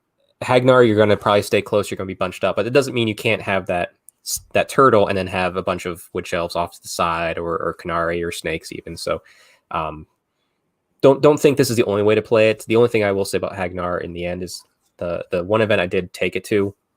I was literally, it didn't matter what my opponent had at that time. I was literally playing the same game over and over and over again, which got a little bit boring for me, as opposed to all the other Daughters of Khaine lists I've played where every game tactics will shift slightly, whereas the Hagg-Nar, you're kind of, this is what I'm doing because it works. It'll get me where I need to go. So roll lots of dice. If I was going to, and before we move on to Draichi-Ganeth, if I was taking your list, Chuck, and I was maybe I'm not ready to paint Morathi, I don't own Morathi yet, or maybe I just don't want to take her for whatever reason it might be. I've got these 600 points.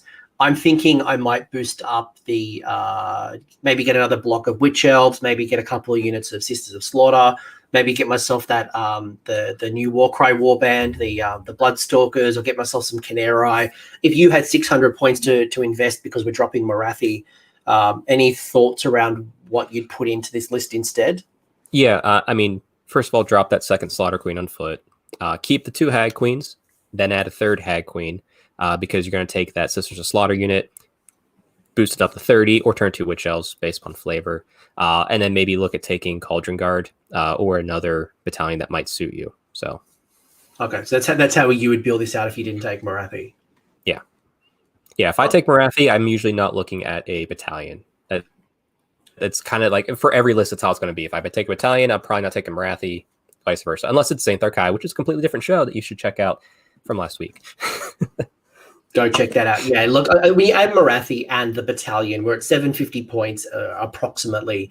That's a lot of investment, let alone fulfilling the battalion. So totally, yeah, it's a bit of a trade-off there. So we've got Draichi-Ganeth. I'll just mark that there. We're at 58 minutes. So we're at Draichi-Ganeth, and Draichi-Ganeth's a little bit different. Again, we don't really see a lot of Draichi-Ganeth. I think actually the list that came 14th at CanCon was Draichi-Ganeth, if I remember correctly, but maybe it was 12 months ago, I think. So bear that in mind, teams. I believe you're right. I played Draichi-Ganeth, and it is a solid temple. It suffers from the fact that Hagg-Nar and Khailebron exist. It's just as good as many other, like top level, maybe sub factions within armies elsewhere. It suffers with the fact that Hagg-Nar and Khailebron are much more appealing to this army at the time. But you can easily build a great Draichi-Ganeth list. It's very you get really tactical because you're doing lots of kind of like Khailebron, but in a different way. Because like charge and retreat. Because you'll see later we're going to take the Slaughter Troop Battalion with this, which as you can see in the War Scroll Battalion, we get to adjust that a little bit here. But this really needs a champion in the community. Coach, I'd love to say you need to drop Khailebron, go full Draichi-Ganeth, but you found your love, so stick with it. Sell me on the lore. Sell me on the lore. Like we're in an elevator together. You're going to sell me on Draichi-Ganeth. Why should I take Draichi-Ganeth? Like, what's so special compared to the other temples? It's that classic dark elf style of movement. You need to position yourself well. You're going to be taking Sisters of Slaughter for sure in this list, because you're going to take Slaughter Troop, which means you need to take them. So you're going to make sure you're piling in that 6 inches. You're going to make sure that you are retreating and then charging again to get the extra attack, which is the Bladed Killer's ability. You're going to be more tactically involved in your movement than any other battalion or any other temple in this army, and it's fun. It's challenging. You really have to be wanting to do that mindset, but it's very rewarding. Like if you get those measurements down packed, it's great. Like I said, I think this is the least represented, only because of the fact that I never shut up about Kraith. So therefore, Kraith is known in the community, whereas Draichi-Ganeth always gets overlooked. But it really just needs a champion to be like, I like this. I like movement. I like being able to know my distance and taking advantage of it. So this could keep up with a lot of armies, I believe, with where it stands now. I am known for my tactical genius, being a Gargan player with my 8 models. So who knows? Maybe this is the army for me. But man, maybe you'll sell me on the list. Maybe you'll sell me a little bit more about why this might be more my flavor. But if I do go Draichi-Ganeth, what am I going to get for it? I get the Bladed Killers, so I get to add 1 to the hit rolls for Draichi-Ganeth units in the combat phase if they charged in the same turn. Okay, so not when I'm in combat and overall, but just the turn that I charge. So I guess getting the charge is going to be important. I want to be able to maybe get low drops. I want to dictate the terms of battle. If I want to tap into that Bladed Killers, my War Scroll Battalion, so the Draichi-Ganeth Slaughter Troop Battalion, I can also include up to 2 units of Witch Elves. Yeah, right? Yep, Okay. that's that. I mean, you're getting to take a battalion that really doesn't have any tax and add 2 extra units of a pure amazing blendiness to it. The Slaughter Troop Battalion is a Slaughter Queen bolted, so she can be on Cauldron or on foot, 2 units of Sisters of Slaughter, and 2 Khainari Heartrenders, which are the ones with the shooting. Yeah, so the life hackers are your combat-y ones, your Heartrenders are your shooty ones.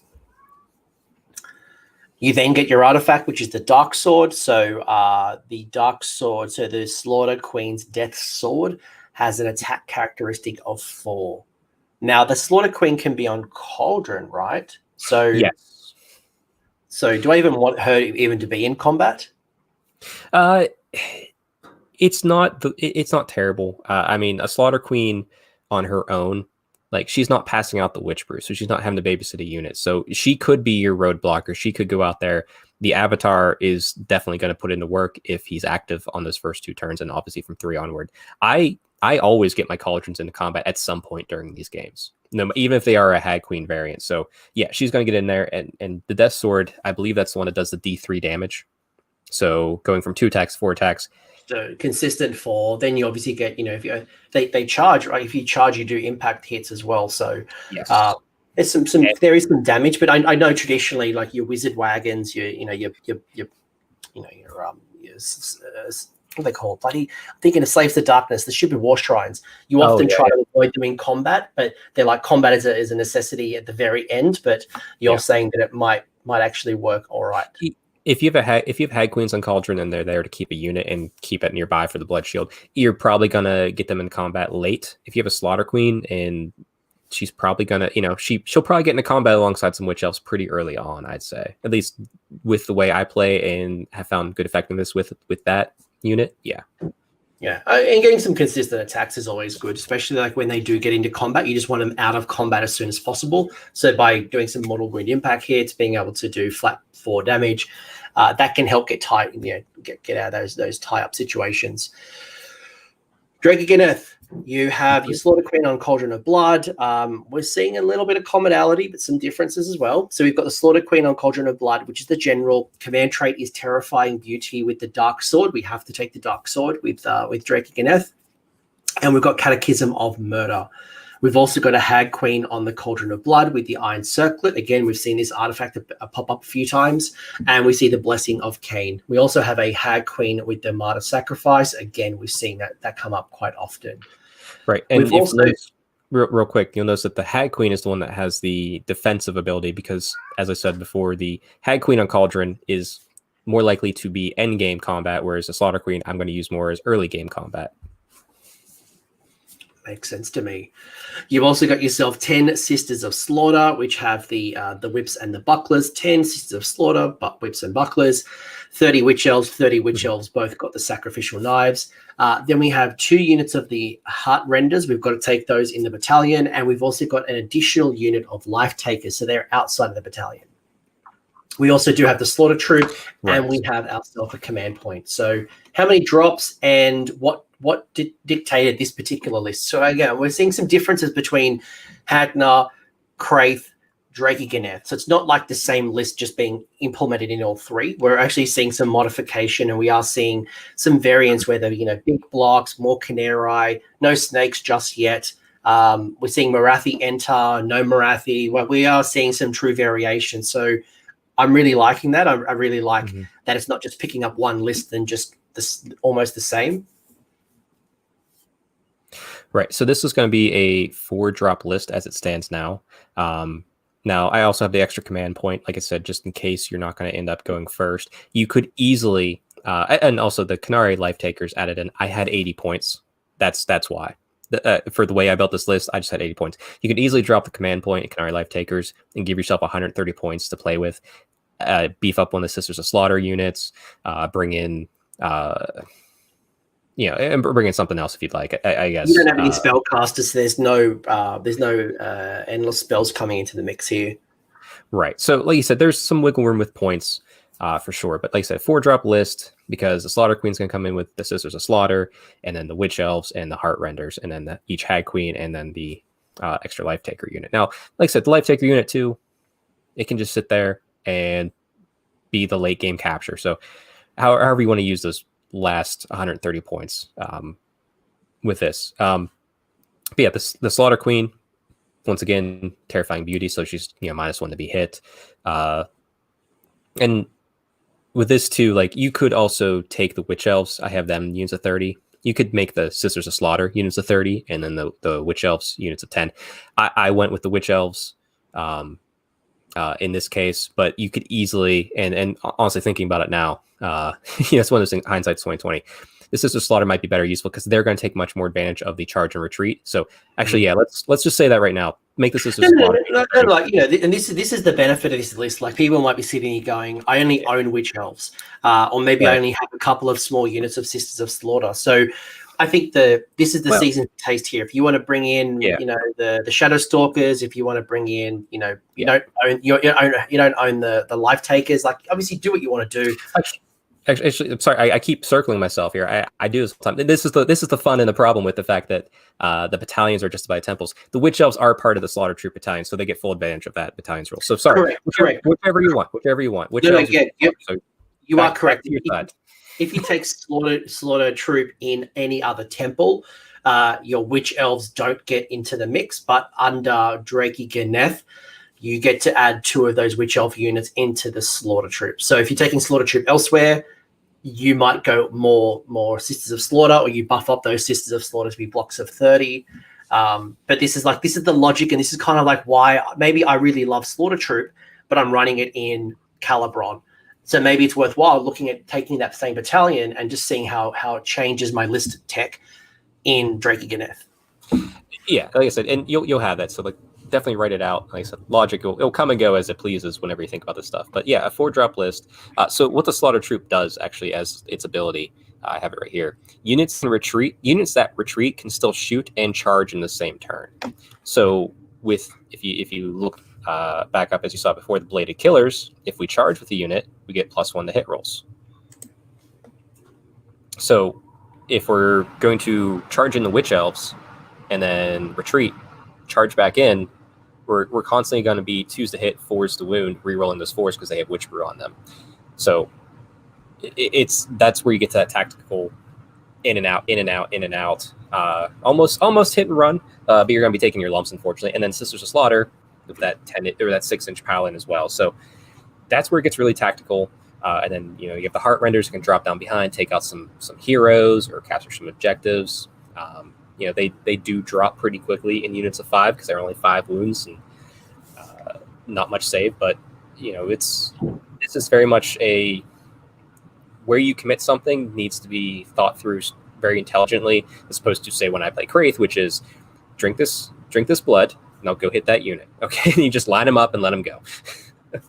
Can I ask you 2 questions about the Slaughter Queen on Cauldron we haven't spoken about yet? One come from the chat, one's been a burning question from me.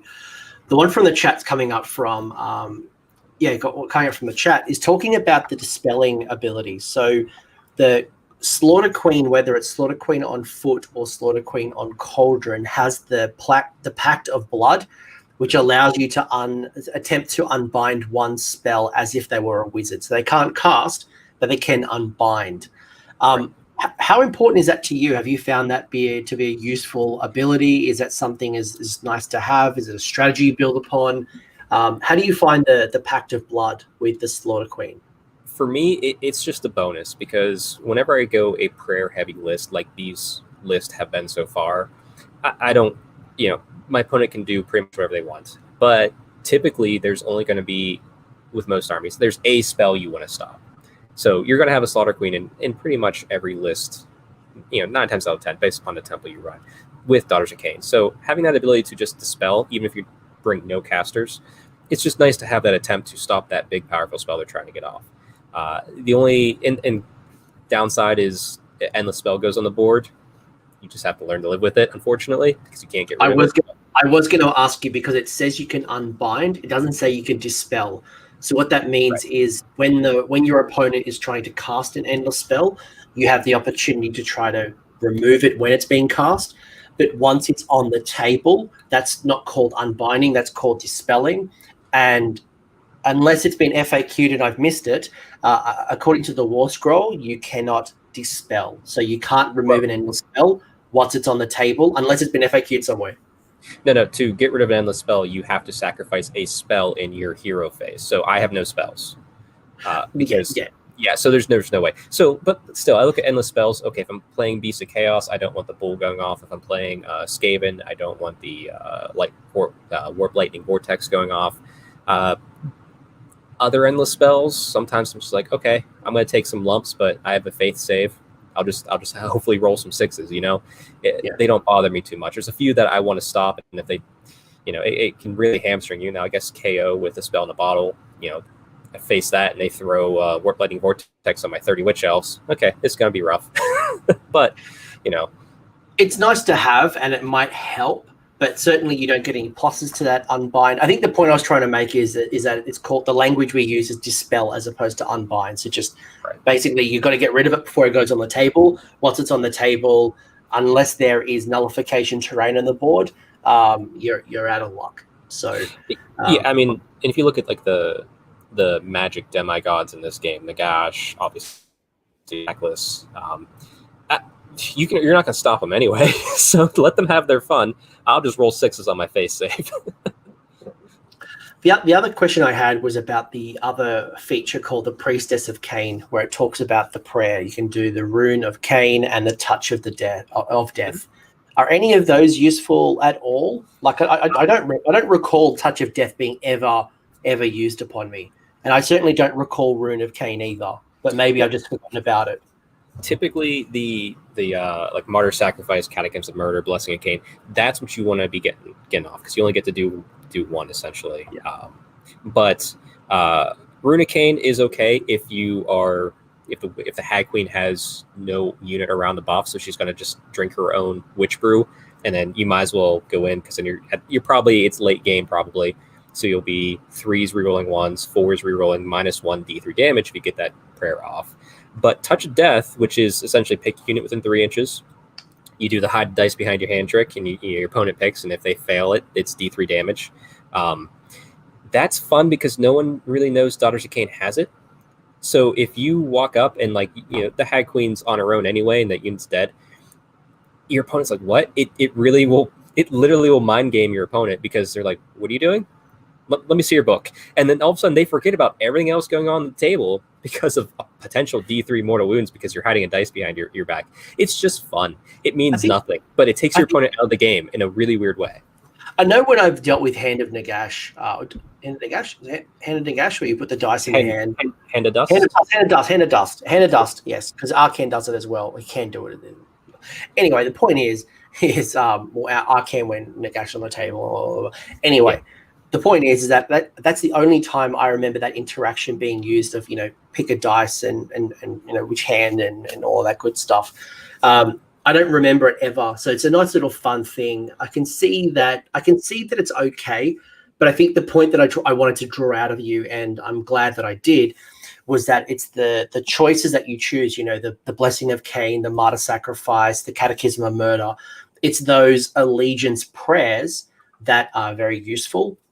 If I bring in my Slaughter Queen into Hagg-Nar, if I bring it into as an ally, I can still use Touch of Death or Rune of Khaine as an ally or as my 1 in 4 for Hagg-Nar. But as Allegiance, Daughters of Khaine, my signature prayers that come with my Allegiance, the Martyr Sacrifice, the Blessing of Khaine, are just superior. They're just way better. And there might be a situation where they get drawn up, but in most cases, I'm doing Catechism of Murder. I'm doing those ones. Right. So no, cool. No, thank you. I don't recall them being used. It's like I said, it's the most use I've seen out of that prayer is near the end of the game, taking my opponent out of the game to make them pick dice out of my hand because they're not. No one knows that Daughters of Khaine has it. Most Daughters of Khaine players, I bet they don't know they have that, and it's understandable why. Is the Khainero Life Takers coming in because you didn't have enough points for another unit of Heart Renders, or are they bringing something a little bit different to the table? No, they're just there because I only had 80 points left. Like I said, the room to play for this list specifically is take out those Life Takers, take out the extra command point. You have 130 points to play with. So, yeah, like they're only there because I had 80 points with this list.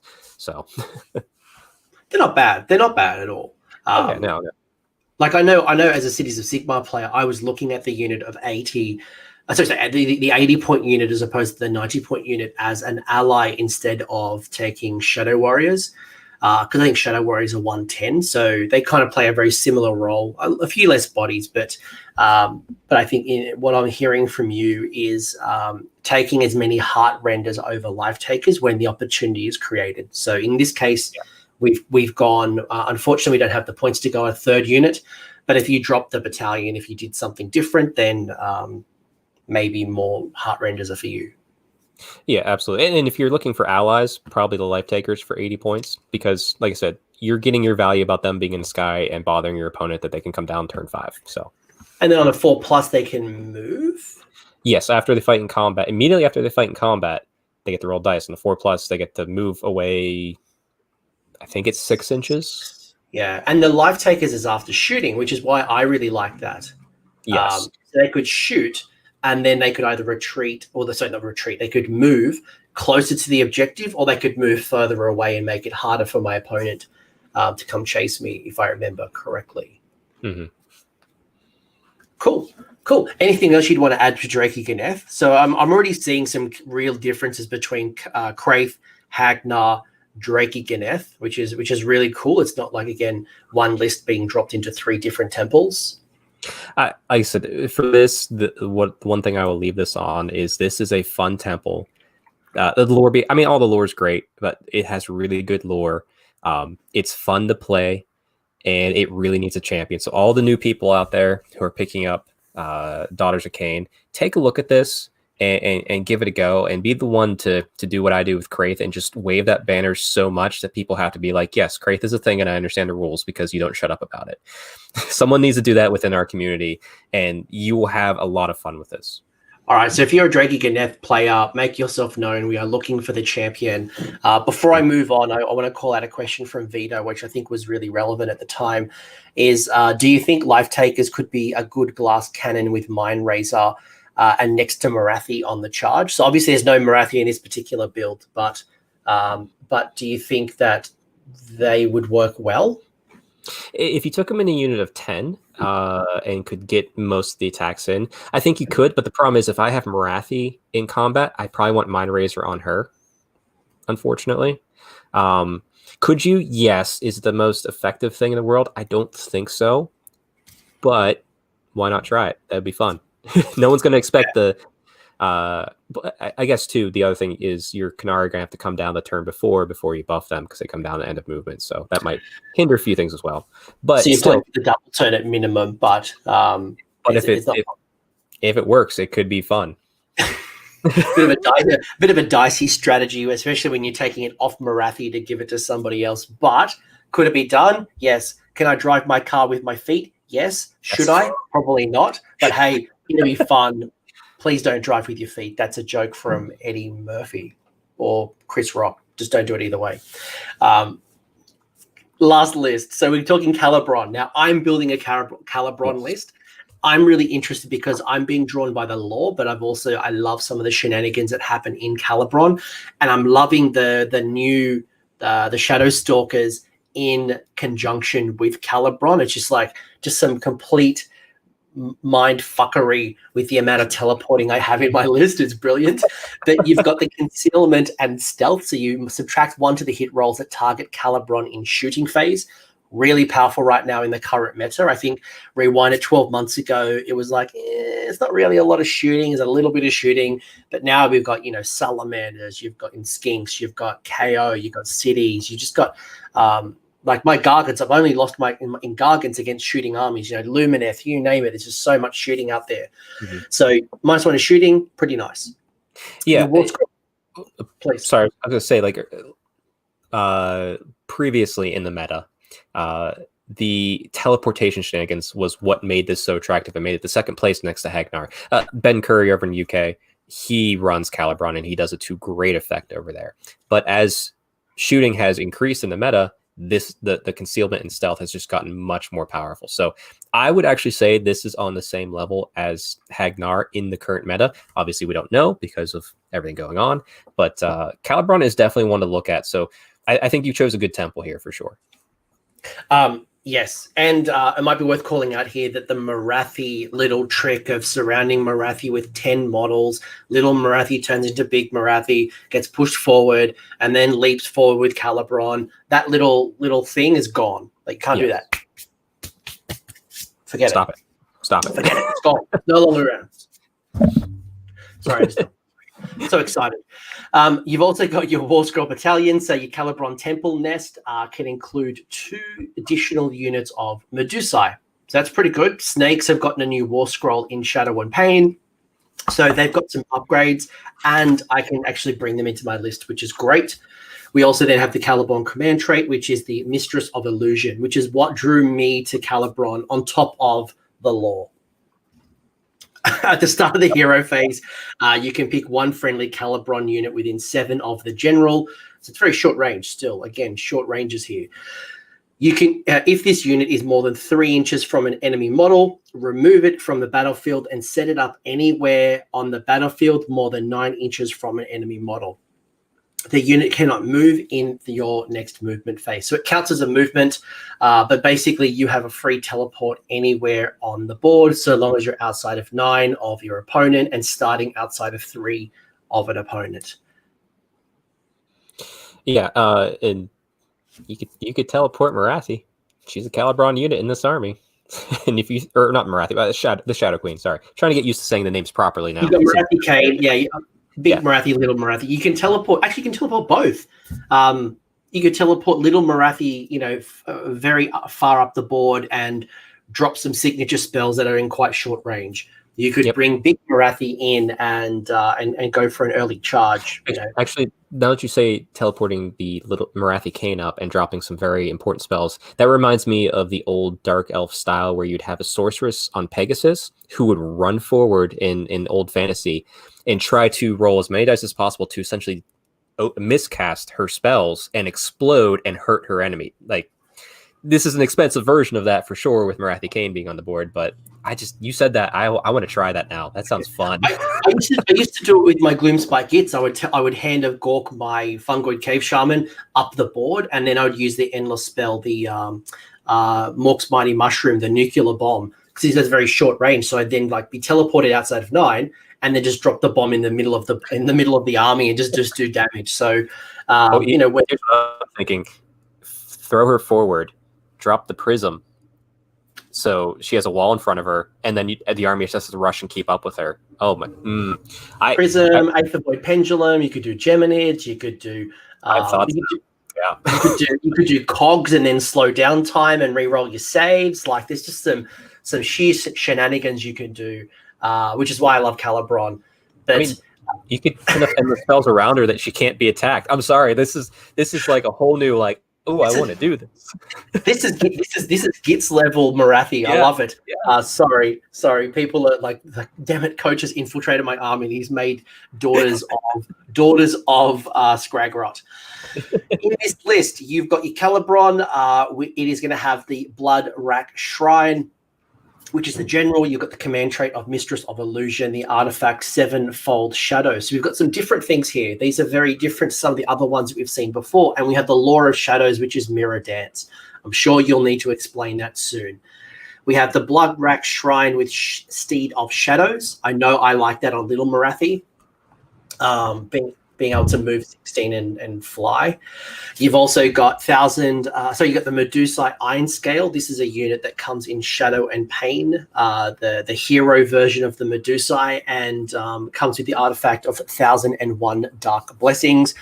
We have Little Morathi, Big Morathi. Little Morathi has Mind Razor. Big Morathi doesn't need anything.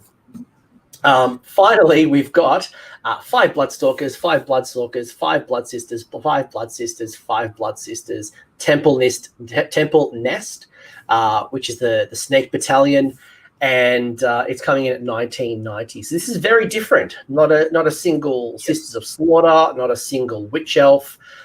We have a whole bunch of new spells that we're introducing here. We have new artifacts. We have Morathi, and we have a whole new unit here in the Medusa Iron Scale. Now, where do we start? Well, I guess preface this with, you didn't ask me to write a list that didn't have Witch Aelf or Sister Slaughter. I was just like, let's get every temple in here. Christmas list. This is the bonus. Could you put Witch Elves and Sister Slaughter in here? For sure. You could move things around as you see. But Khailebron used to be, and still is in its own way, where you put the snakes. So that's why it's more of a traditional Khailebron list. You could tweak this and make it work elsewhere because teleportation shenanigans is great. So start with Temple Nest.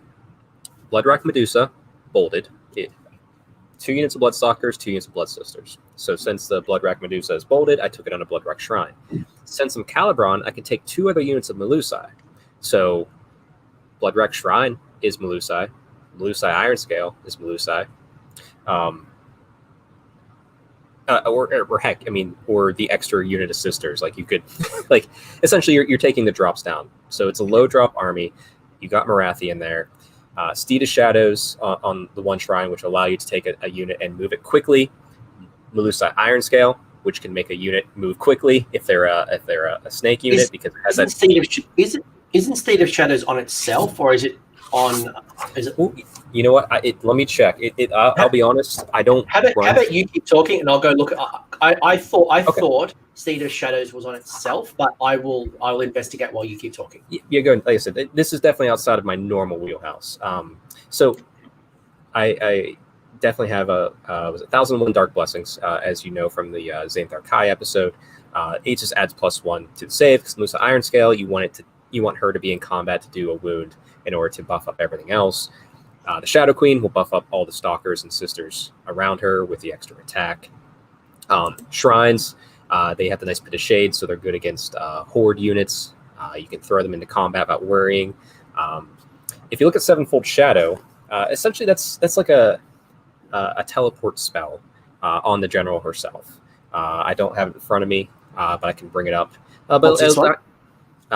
The Sevenfold Shadow. I forget exactly how. It allows her to move somewhere, correct? 9 inches away from an enemy. Let me bring it up, but I just in the meantime, Steed of Shadows is on the caster, so it's casting value of 5. Okay. If successfully cast, then at the start of the next hero phase, the caster can fly, and it has a movement characteristic of 16, which is why I really like that on Little Morathi, being able to get Little Morathi and Big Morathi flying up the board. So imagine this then.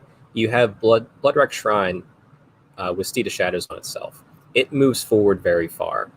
You have the Bloodwreck Shrine with the Sevenfold Shadow, which allows her to move closer to be able to cast Mirror Dance and then swap that Bloodwreck Shrine and the Shadow Queen, or Morathi-Khaine, because it allows you to swap heroes. Well, no, shoot, you swap.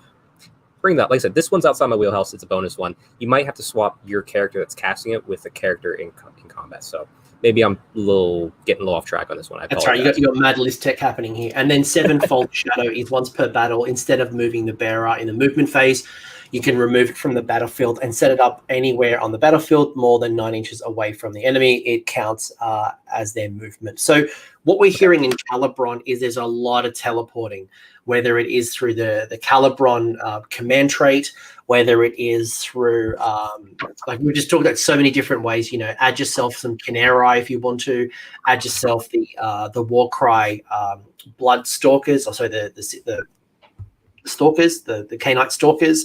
Mm-hmm.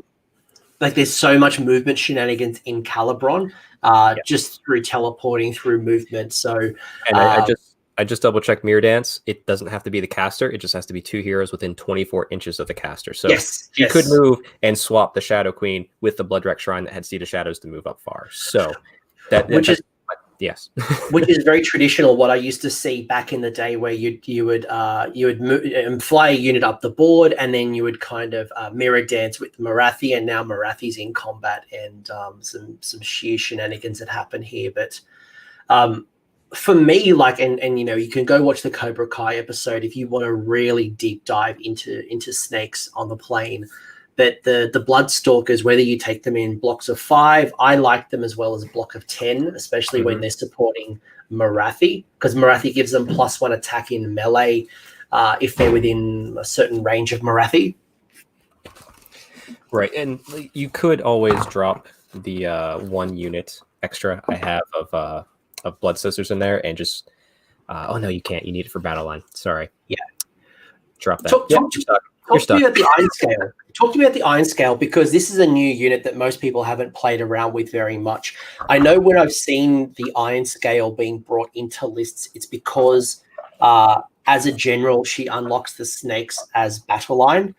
No, the Bloodwreck Medusa and Bloodwreck Shrine. The Iron Scale does not. Or did you mention? Yeah, it's just the Medusa. The Iron Scale does not unlock. I thought the Iron Scale did. It does not, unfortunately. I wish it did. So why'd you take it? Then there's an even better question. Why her?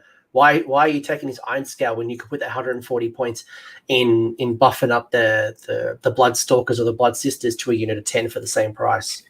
Well, the reasoning behind it is what's the ability? The Wrath of the Scathborn. So it's a command ability you can use in your hero phase. I can pick a friendly Melusi unit within 12 inches of the model, and it can do 2d6 instead of d6 on the run, and it can still shoot or charge. So I figured, why not just go for broke with the movement a belt in, and I can always, I could essentially cast it on any Melusi unit. So she could use it on herself. She could run herself forward, and then I can go for the Mirror Dance possibly. So, and then if she gets the Gory Offering ability where she kills a model and somehow your unit of 5 stalkers survive, then it'll give them some extra attacks. So is it squeezing in the new pretty model? A little bit. Is there use for it? Yeah, there is. But see, so you've raised a really good point. Now, when we very first got the Iron Scale War Scroll, I think there was a lot of really good chatter. I think the challenge that you see with the Medusae Iron Scale is that she can't keep up, or it's very hard to keep up with your Bloodstalkers and your Blood Sisters throughout the game.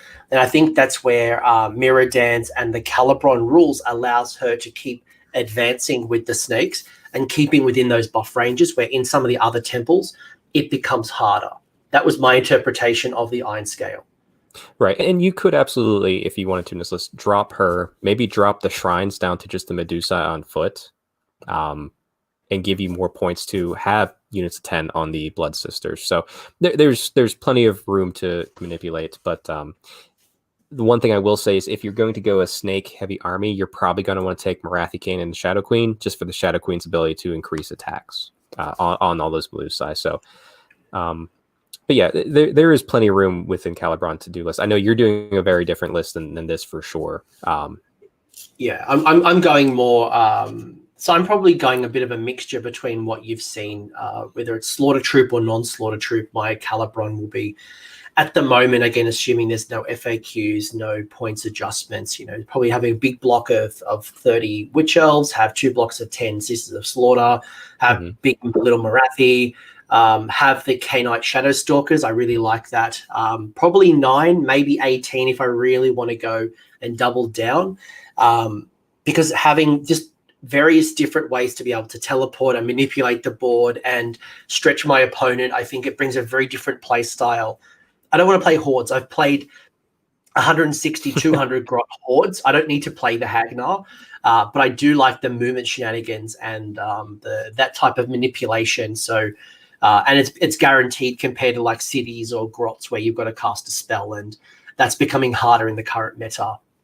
The other thing that I think is worth considering, and I know, Chuck, you haven't written a list for this, but I know that there's a little bit of a groundswell. My boy Liam is obsessed with it. He ran it in the olden days, and now I think it's become just as good, if not better. And that is a Shadow Hammer Compact. Yeah, no, I'll agree. I was able to play it once, and it definitely has legs.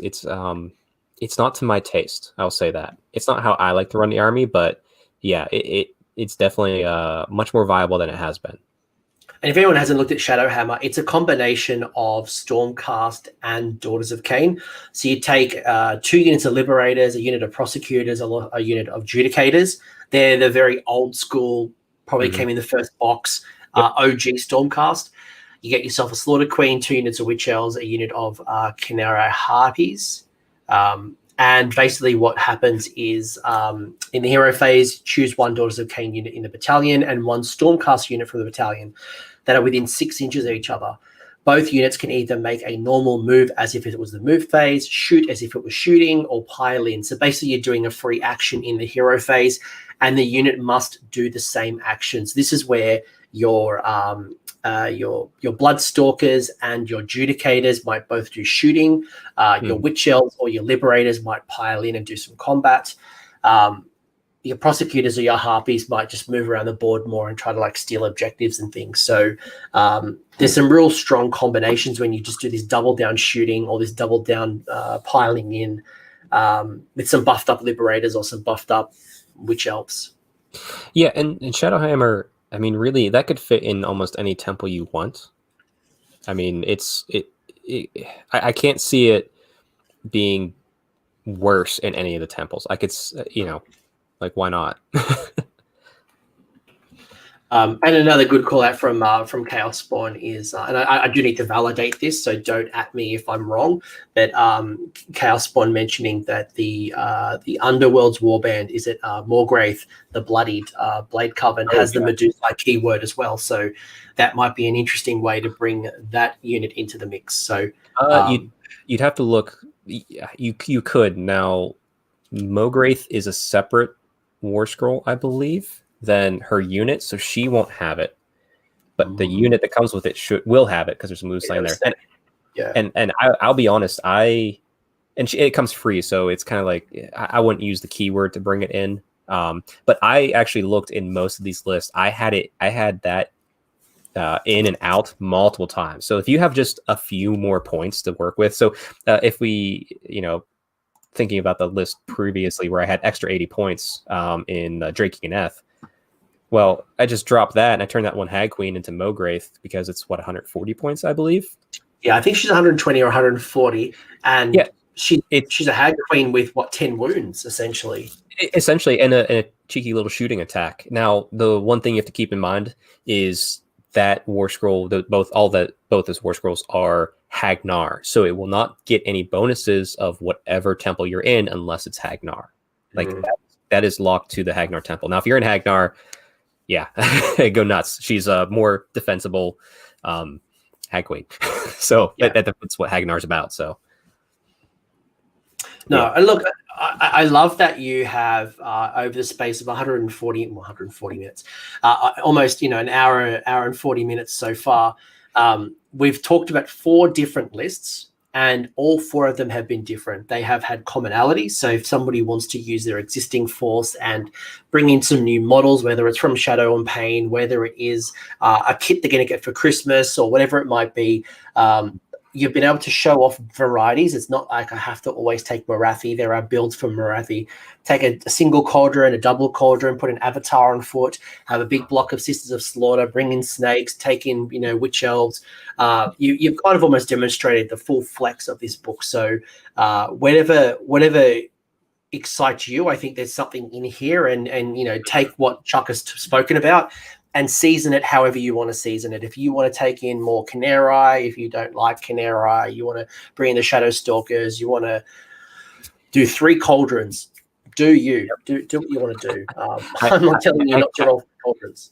I remember I went to Wapaka 2 years ago, and just for ease of track, Morathi, which was the old War Scroll, a Slaughter Queen on Cauldron, 2 Hag Queens on Cauldron, a Bloodwreck Medusa, Bloodwreck Shrine, sorry. So that's 4 cauldrons, Morathi, Slaughter Queen on foot, and 3 units of 10 Witch Elves. I didn't do so hot, but boy, was it fun running around with the big toys. So you could essentially, quote unquote, monster mash this list, even though they're not monsters. Monster truck that stuff. And look, you got a lot of heroes, you got a lot of battle line as well. I think that's the thing that works in your favor. General's Handbook does give us a whole bunch of battle plans that give us free VPs if you're using a hero or a behemoth or a battle line. So you've got a lot of those choices in your list as well, which is awesome. Yeah, there's nothing I don't love about this army, and with the new stuff we've gotten recently, it's just more fun. So to me, this is the perfect army. Low FAQ, very versatile, can play many different ways, and you can build it however you want based upon whatever flavor you like within the story. My prediction, I'm going to go on record here. My prediction is that Daughters of Khaine will get one of the first, if not the first, battle tome in Age of Sigmar 3. So I think my only criticism or frustration with Daughters of Khaine at this point is that as a Daughters of Khaine player, I need my battle tome, I need Broken Realms, and I need the Shadow and Pain, although obviously Azir and if I like my hard copies, I'm going to need 3 different kind of source materials. So I can only expect or appreciate that maybe a new book will come in the new edition. But that's my prediction. That's not me leaking insiders. Don't quote me like Anthony knows all this stuff that's happening. If I did, I wouldn't be able to talk about it. Yeah, it is the interesting thing. Like, this book went from you just need this book to you need a couple books and a War Scroll printout for your phone. And yeah, it is interesting. But yeah, it's, it could be worse. We could be playing 40K and have 12 books. I think I'll make the joke. I'll hire a Sherpa to bring my battle tomes around with me. Chuck, final thoughts, any comments? I know we had a big kind of final thoughts in our Cobra Kai session, but when it comes to Witch Elves, I know we've had a pretty robust conversation about the different types of builds with Daughters of Khaine, not just Witch Elves, obviously, with Sisters of Slaughter and all the different combinations. But is there anything that you've kind of learned, any final thoughts or comments that we haven't kind of acknowledged in this style of build compared to the snake build? And it's good to see that you can do snakes and you can do a mix. If you just wanted to do, because my Khailebron is actually a mix. Like, I am going to do a little bit of snakes, but but it'll be mostly Witch Elves and Sisters of Slaughter. Because I really do want to tap into Morathi, big Morathi giving +1 attacks to melee snakes. Just Melusi. Yeah. I mean, I'm not going to do shooting ones for Morathi, but for Morathi, like that. Yes, underline that. Yeah, no, I think you hit it. Like, going into this show, the focus was on putting Witch Elves and Sisters of Slaughter in list, but you could mix the snakes and you can mix this whole army up even more so than we've done here. There's no issues with it. I guess if I have any final thoughts is, if you're going to play this army, I really think you owe it to yourself to at some point try every temple at least once. I've done it. I played a handful of games with each temple just to try it out. I found the ones I like, and I have the one I love, but I found the ones I don't like, and unfortunately Hagg-Nar was the most boring to me. Doesn't mean maybe it won't be to you, but you owe it to yourself to play every temple at least 1 or 2 times just to see what it's like. Even if it's a garage game, like just go at it. And Kraith is always the best, and someone needs to champion Draichi-Ganeth. All right. Well, if people want, I want to find that champion. I don't know who they are. Maybe Chuck, if we find them and they have a bit of a track record, maybe we can reward them somehow. Let's. If you are listening to this and you are Draichi-Ganeth's champion, at us. Twitter handles are down below. Go at us, and we'll find something for you. There's some lovely Daughters of Khaine merchandise on the official Warhammer merch store. So maybe a shirt or a hoodie. But I do want to preface that you have to have a track record. You can't just build something in War Scroll Builder now and ask for a free shirt. So show us your track record, and if you are a champion of Draichi-Ganeth, we'll look after you. But Chuck, this has been awesome. I know it's getting late for you, but more importantly, you've delivered so much great insight between this particular session and the last one with Cobra Kai. So whether you are building heavy snake, heavy witch elf, or something in between, I think you've got a really good variety of knowledge, and you just pick what's going to work for you, the temple that's going to work for you, the style and the models, and I think you should be better off for it. So if people want to talk to you, Twitter handles below. You do have a blog, Strength Hammer. Go check that out. You are going to be writing a couple of extra lists, Chuck. Yep, and also my Instagram, if you want to see more I don't use fleets on Twitter, but I do use Instagram stories, so it's the same as my Twitter handle, so feel free to follow me there as well. I usually get more daily activity on Instagram with the stories. So bonus question, and for anyone who's listened to us, there's a bonus question I'm going to pull out from Chaos Spawn, who's an absolute legend, and he has asked Chuck on the spot, have you tried to make a Anvils of an Apotheosis Daughters of Khaine character? Yes, but I can't reveal much detail. If you do follow my blog, you'll know that I'm writing my own fan-made. I love that picture. I'm writing my own fan-made Battletome supplements, much in the way that I think Ricky Mee did. It's going to be after my own OC character, Teyrathi, so the Teyrathi and Cult supplement. Hoping to have it kind of workshopped out here. It's supposed to be done by now, but didn't happen. But relatively soon, next couple months, and there will be an Anvil Apotheosis version of Teyrathi for each of the models I have of her, which I think is 5 or 6 versions of that model. So I have, but I'm not going to tell you about it. I'm going to let everybody see it when it comes out. I love it. And for anyone who doesn't know, Chuck is a follower of Taylor Swift, renamed Teyrathi. But as we know, Britney Spears is clearly superior. It was proven at Adepticon 2019. Chuck has a rematch in Australia in 2022. We'll see if Taylor Swift can back herself against the monster that is Britney. And bald-headed Britney is superior and scarier than I've ever seen Taylor ever done. Are you ready for it? Do I have to cut the stream off? Oh, I mean, it's the name of one of her songs. I'll just shake it off and we'll just go on with our day. All right. All right. Well, if you guys want to see a GIF war, follow us on Twitter as well. But Chuck, thank you for your time. This was always insightful. Really appreciate your time, and I hope you guys enjoyed the lists. Yeah, thank you for having me on. I hope everyone enjoyed it, and look forward to talking to you elsewhere. Thanks, guys. Mate, how good was that video? Surely it's going to go straight to the pool room. If you enjoyed that video, I would appreciate it if you crush that like button, and if you have an opinion, leave it in the comments section. That lets YouTube know it's a great video and it should share it with other Age of Sigmar players. Cheers to all the bloody legends here on the screen who have financially supported AOS Coach on Patreon on YouTube members.